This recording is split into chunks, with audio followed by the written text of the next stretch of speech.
오늘은 출애굽기 23장 14절에서 19절의 말씀을 가지고 하나님을 기억함이 내게 복입니다 하는 제목으로 말씀을 드리려고 합니다. 우리 다 같이 크게 한번 제목을 읽으십시다. 시작. 하나님을 기억함이 내게 복입니다. 아멘. 망각이 복이라는 말이 있습니다. 독일의 유명한 심리학자인 헤르만 에빙하우스는 16년 동안 인간의 이 망각 증상에 관한 연구를 하였습니다. 그리고 다음과 같은 결론을 내렸습니다. 인간은 자기가 기억한 것을 1시간이 지나면 50%를 망각하고 1일이 지나면 70%를 망각하고 한 달이 지나면 80%를 망각한다고 했습니다. 사람들은 아무리 노력을 해도 모든 것을 다 기억할 수 없습니다. 그리고 다 기억하는 것 역시 그렇게 좋은 것은 아니라는 그런 말을 했습니다. 분명한 것은 잊을 것은 잊고 잊지 말아야 할 것은 잊지 않는 것이 복입니다. 그렇다고 한다면 잊지 말아야 할 것, 하나님의 자녀로서 절대 잊지 말아야 할 것이 무엇일까요? 오늘 본문 출애굽기 23장 14절에서 19절의 말씀을 통하여 무엇을 잊어서는 안 되는지를 우리에게 가르쳐주고 계시는 것입니다. 모세가 이스라엘 백성들을 이끌고 시내산에 도착하였을 때입니다. 하나님께서는 모세를 시내산으로 부르시고 온 이스라엘 백성들이 붙들고 살아야 할 십계명과 그리고 지켜야 할 율법을 주셨습니다. 오늘 본문의 말씀은 그 가운데 이스라엘 백성들이 꼭 지켜야 할 3대 절기에 대한 설명을 하고 있습니다. 첫 번째, 무교병을 먹는 유월절, 두 번째, 여름에 보리와 밀을 추수할 때 맥주절, 세 번째는 가을에 포도와 올리브를 추수하여 창고에 드릴 수장절이 바로 그것입니다. 하나님께서는 모세를 통해서 모든 이스라엘 백성들이 이 세 절기를 축제로 지켜야 한다고 말씀하셨습니다.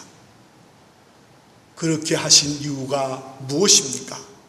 왜 세 가지 절기를 지켜야 하는 것입니까?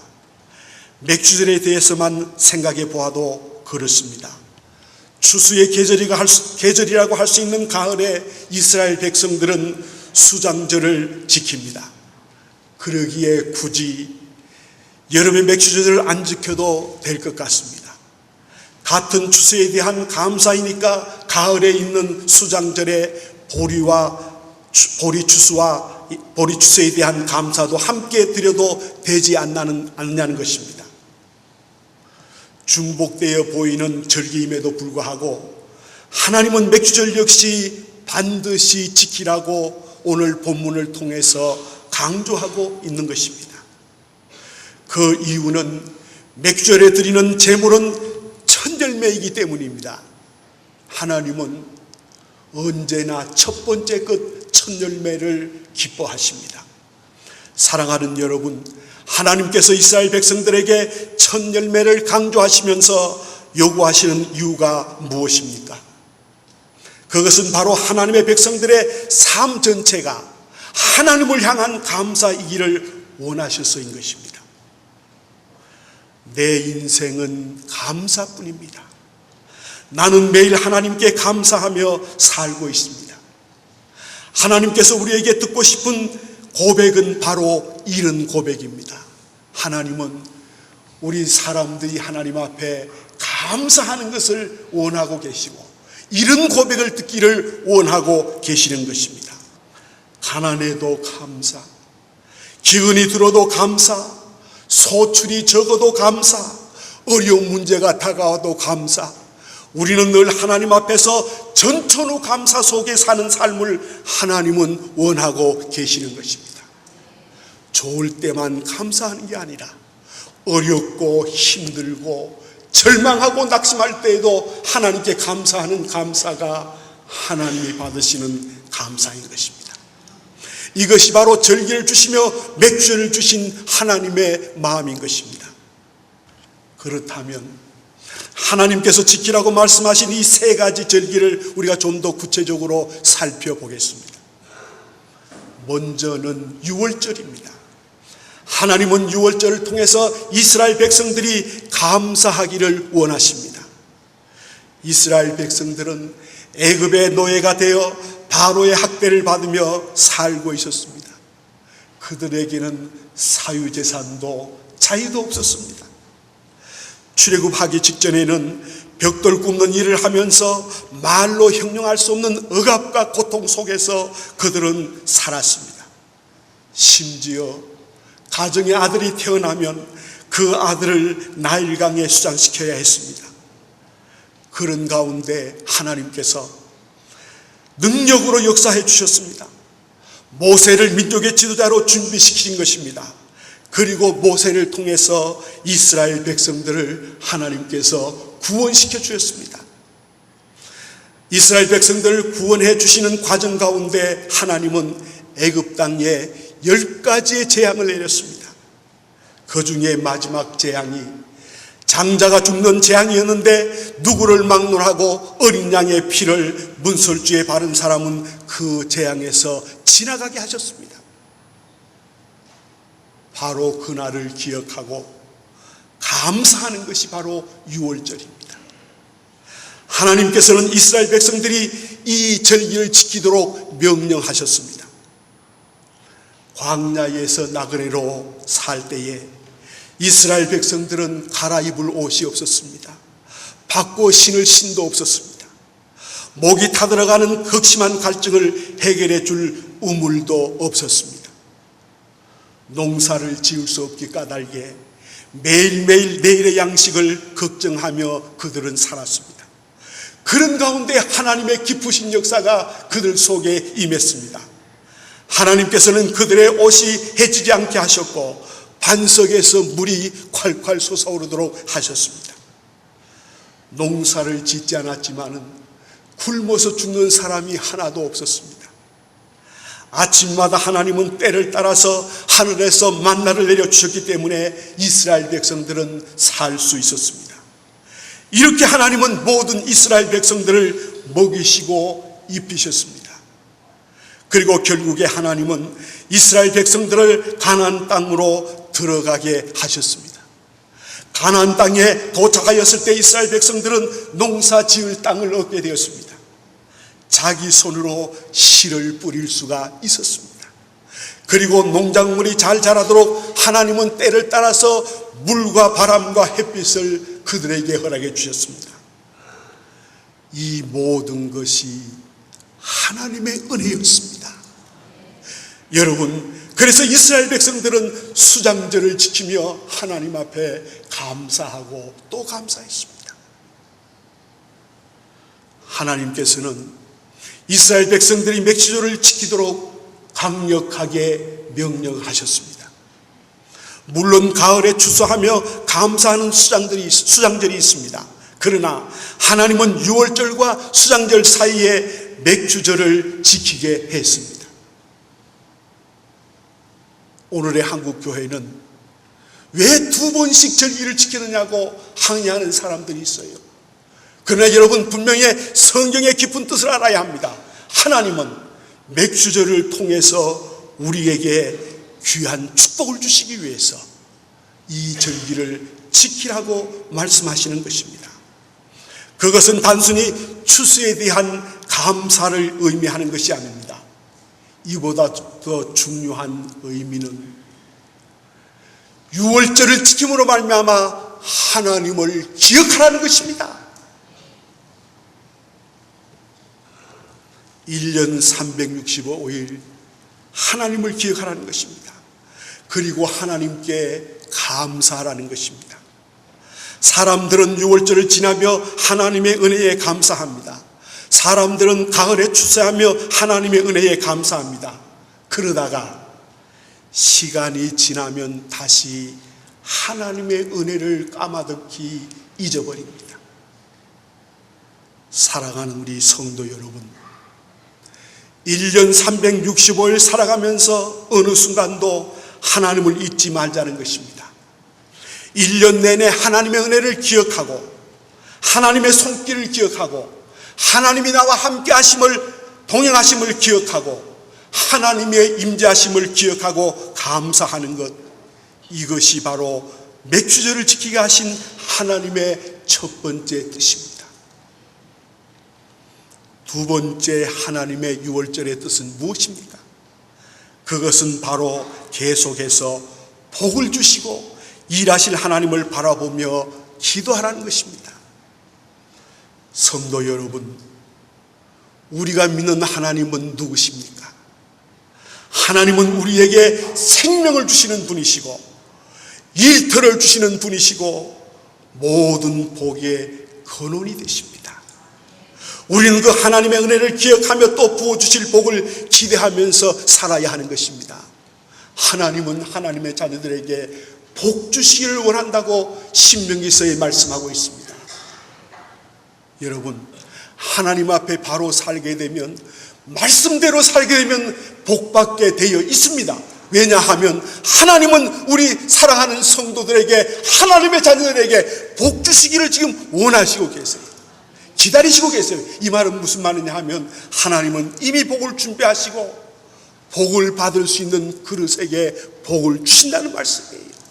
여러분, 이 말씀을 믿으시기 바랍니다. 우리 하나님은 복 주시기를 원하시는 하나님이에요.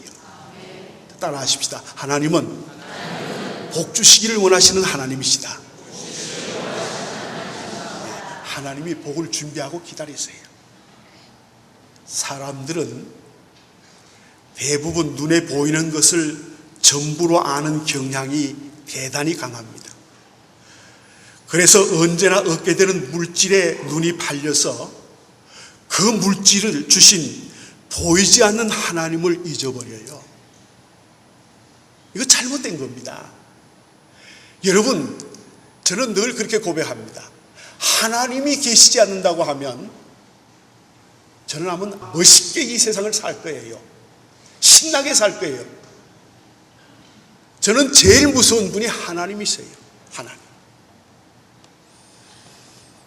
보이지 않는 하나님이라고 하나님을 만홀히 여기지 마세요. 하나님을 우습게 여기지 마세요. 여러분, 우리의 신앙생활에 가장 중요한 것은 하나님을 인정하는 거예요. 하나님을 인정하며 사시기를 바랍니다. 그래야 하나님이 우리를 인정해 주세요. 땅을 주신 하나님, 농사를 지으라고 씨앗을 주신 하나님, 이른 비와 늦은 비를 주신 하나님, 농사를 지을 수 있는 지혜를 주신 하나님, 그 누구라도 하나님의 은혜가 없이는 이 세상을 살아갈 수 없어요. 누가 스스로의 힘으로 농사를 지을 수 있습니까? 아무리 씨를 밭에 뿌려놓아도 하나님이 비를 주시지 않고 하나님이 햇빛을 주시지 않고 하나님이 바람을 불게 하지 않으면 아무것도 할 수 없어요. 안 됩니다. 하나님이 하시는 거예요. 그러므로 성도 여러분, 하나님의 은혜에 감사하며 살아가시는 여러분들이 되시기를 주님의 이름으로 축복합니다. 특별히 맥주절에 하나님께 감사를 표현하는 것은 첫 열매를 드리는 것입니다. 돌아오는 주일은 우리가 맥주주일을 맞이합니다. 우리가 하나님 앞에 입으로 감사하고 마음으로 감사하고 또 물질로 하나님 앞에 감사하는 것, 이것이 하나님이 받으시는 온전한 감사예요. 우리에게 주신 모든 것이 하나님의 것이지만 그 가운데 첫 열매를 가지고 하나님 앞에 나갈 때 하나님은 우리의 삶 전체를 받아주시는 것입니다. 그리고 물질로 인해 우리가 누리는 기쁨과는 비교할 수 없는 영혼의 부유함을 주시는 것입니다. 성도 여러분, 꼭 기억하세요. 아무리 수단 좋고 방법이 좋고 학벌이 좋고 노하우가 있어도 하나님과 나와의 영혼의 관계가 바로 서지 않으면 모든 것은 다 헛일이에요. 헛탕이에요. 하나님과 나와의 바른 관계가 이루어질 때 영혼의 부유함을 얻게 되는 것입니다. 그래서 요한 사도는 말합니다. 살아가는 자여 내 영혼이 잘된 같이 내가 범사에 잘되고 강건하기를 원한다고. 여러분, 하나님과의 관계가 잘 이루어지면 모든 영적인 문제나 우리의 모든 이 땅의 재물의 문제나 모든 문제는 하나님이 해결해 주실 줄로 믿으시기를 바랍니다. 성도 여러분, 이 세상에서 누가 가장 행복한 사람입니까? 이 세상에서 누가 가장 만족스러운 삶을 사는 사람입니까? 바로 감사하는 사람입니다. 지금 자신이 있는 그 자리에서 늘 감사하며 사는 사람이 행복한 사람이에요. 어제의 감사는 지나간 감사입니다. 내일 할 감사는 중요한 것이 아닙니다. 지금 이 자리에서 우리는 하나님 앞에 감사해야 그것이 바른 신앙의 자세입니다. 지금 내가 하나님께 감사하고 있느냐, 그렇지 않느냐가 중요한 것입니다. 성도 여러분, 이 시간 우리는 하나님 앞에 우리의 입으로 감사하십시다. 저를 따라하십시다. 한 분도 따라하지 않는 분이 없기를 바랍니다. 다 따라하세요. 사람은 말대로 살다가 말대로 죽는 거예요. 그러니까 말이 그만큼 중요해요. 근데 여러분, 하나님의 복을 받으려면 강단에서 얘기할 때는 따라해야지. 어떤 사람은 그냥 죽어도 입을 안 열어. 입 열다가 누가 죽었는지. 자, 저를 따라 하십시다. 하나님, 감사합니다. 하나님, 정말 감사합니다.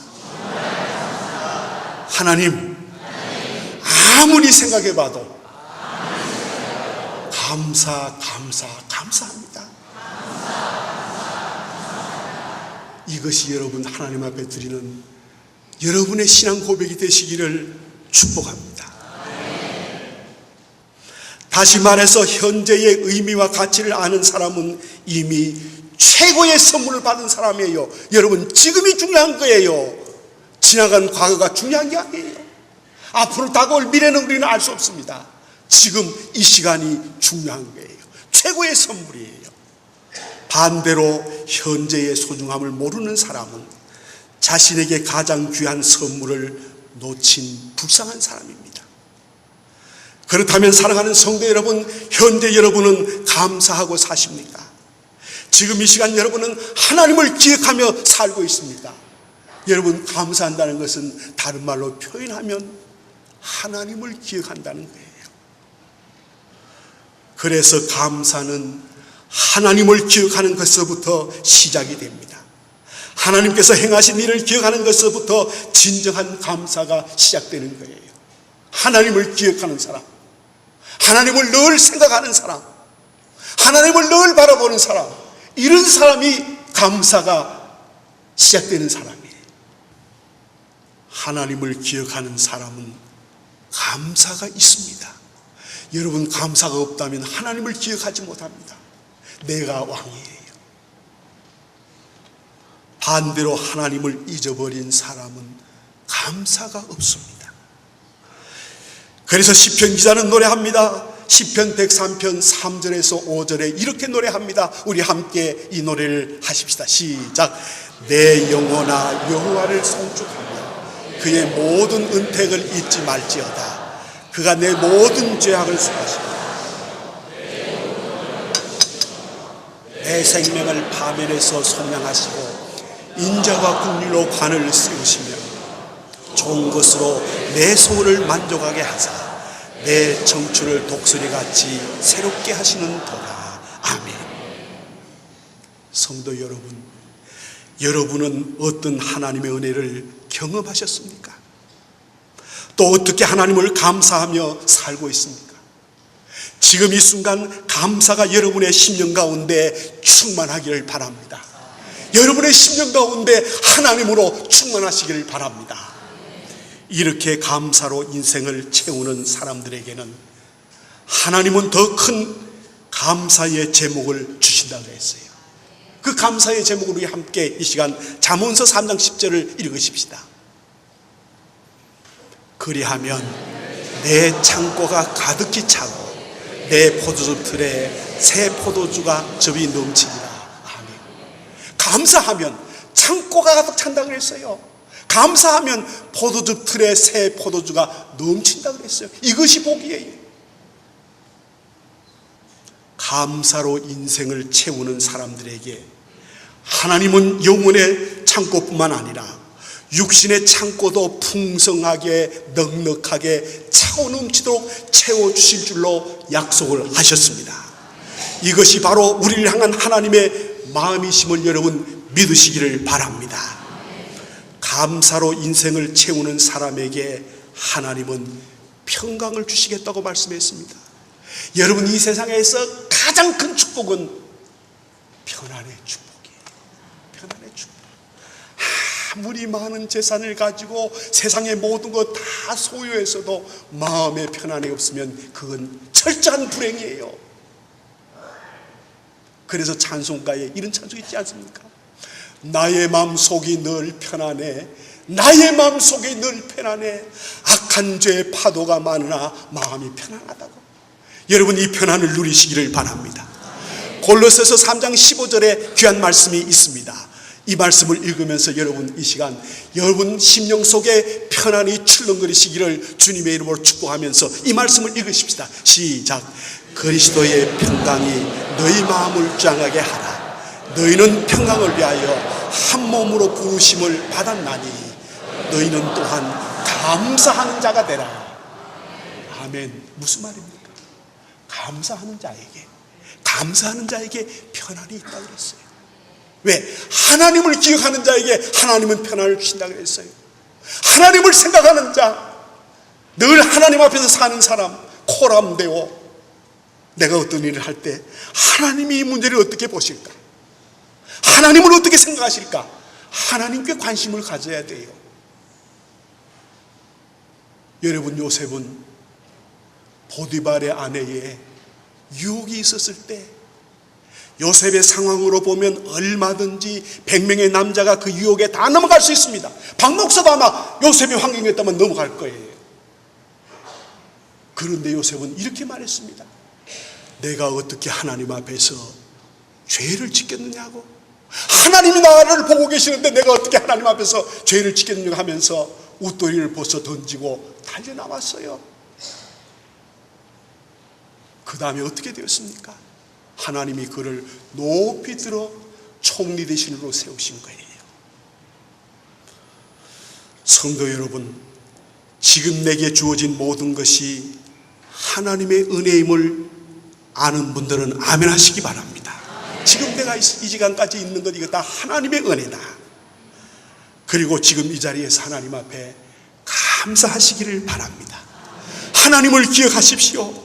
그리고 감사로 여러분의 삶을 채워나가세요. 하늘의 영광이 여러분에게 가득가득 넘치게 될 것입니다. 여러분, 하나님을 기억하면서 늘 감사하는 삶을 살면 그 사람이 세계에서 제일 행복한 사람이에요. 예수님만 있으면, 감사만 있으면, 하나님만 기억하면 내가 이 세상에서 최고의 사람이라는 것을 믿으시는 분은 아멘 하세요. 아멘 하지 않는 분은 그래도 나는 돈이 많아야 된다고 그렇게 생각하는지 모르지만 여러분, 살아보세요. 하나님이 최고예요. 하나님이. 여러분, 하나님 기억하며 하나님 사랑하며 하나님 앞에 감사하는 우리 성운의 모든 성도들 되시기를 주님의 이름으로 축복합니다.